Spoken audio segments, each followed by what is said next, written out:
বাংলাদেশকে বারবার অনৈক্যের দিকে, বিভাজিত করার দিকে ঠেলে দিয়েছে আমাদের প্রতিবেশী রাষ্ট্র এবং নানা ধরনের বাংলাদেশ বিরোধী শক্তি।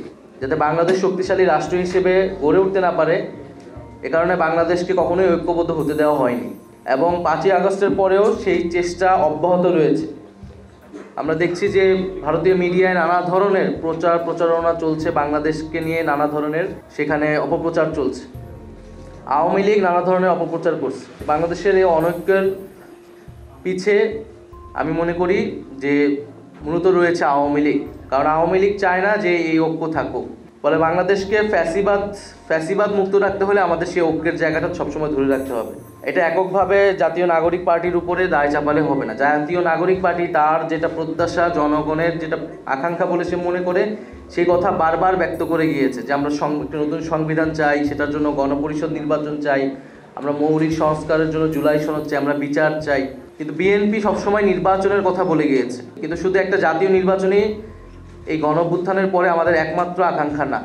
এটা আমাদের অন্যতম আকাঙ্ক্ষা, ভোটাধিকার প্রতিষ্ঠা, কিন্তু একমাত্র আকাঙ্ক্ষা না।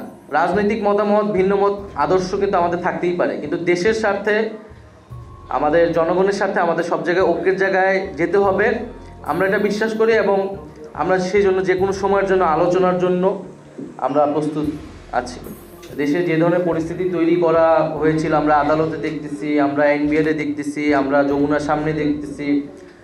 তো ডক্টর মোহাম্মদ ইউনূস সেই প্রেক্ষিতে মনে করছেন যে যদি ওনাকে জিম্মি করা হয় বা ওনাকে চাপ প্রয়োগ করে কোনো দাবি আদায় করা হয়, তাহলে সেটি আসলে সম্ভব নয়, উনি এটিতে সম্মত নয়। দ্বিতীয়ত, গণঅভ্যুত্থানের পরবর্তীতে দেশের মৌলিক কিছু পরিবর্তনের জন্যই উনি দায়িত্ব নিয়েছেন বলে উনি মনে করেন, এটাই জনগণের প্রত্যাশা। তো সেই মৌলিক কাজগুলা, বিচার, সংস্কার, এই বিষয়গুলো যদি উনি করতে না পারেন তাহলে আসলে ওনার থেকে কী লাভ? উনি যেই প্রতিশ্রুতির জায়গা থেকে এসেছিলেন সেটি উনি রক্ষা করতে পারতেছেন না এই পরিস্থিতিতে। এবং দেশে যদি এই পরিস্থিতি চলতে থাকে, রাজনৈতিক দলগুলো যদি বা বিভিন্ন পক্ষ যদি এভাবেই চলমান থাকে তাদের কার্যক্রম, তাহলে আসলে ওনার পক্ষে দায়িত্ব পালন করা সম্ভব নয়।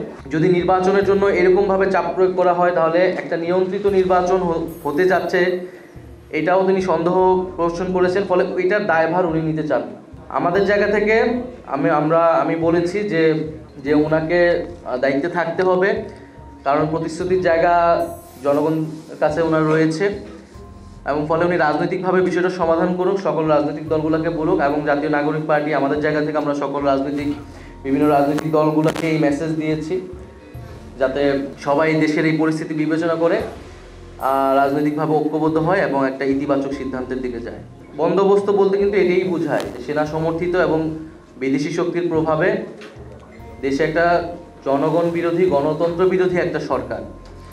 আমরা 3 আগস্ট থেকে এবং 5ই আগস্ট বা সেই সময়টাও কিন্তু বারবার এই কথাটা, 5ই আগস্ট যদি আমাদের সংবাদ সম্মেলন দেখেন বৈষম্য বিরোধী ছাত্র আন্দোলনের, আমরা কিন্তু বারবার এটা স্পষ্ট করেছি যে গণঅভ্যুত্থানের সমর্থনে জনগণের পক্ষের সরকার হতে হবে, যারা গণতন্ত্র এবং সংস্কার নিশ্চিত করবে।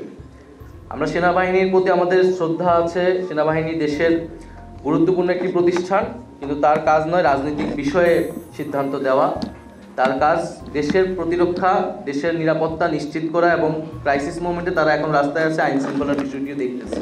আমরা গণপরিষদ এবং আইনসভার নির্বাচনটি চাই, যেটা আমাদের একটি নতুন সংবিধান এবং আমাদের যে ট্রানজিশন সেটা নিশ্চিত করবে। ডিসেম্বর থেকে জুন যেই টাইম ফ্রেম দেওয়া হয়েছে জাতীয় নির্বাচনের জন্য প্রধান উপদেষ্টার পক্ষ থেকে, আমরা তো সেটা সমর্থন করেছি।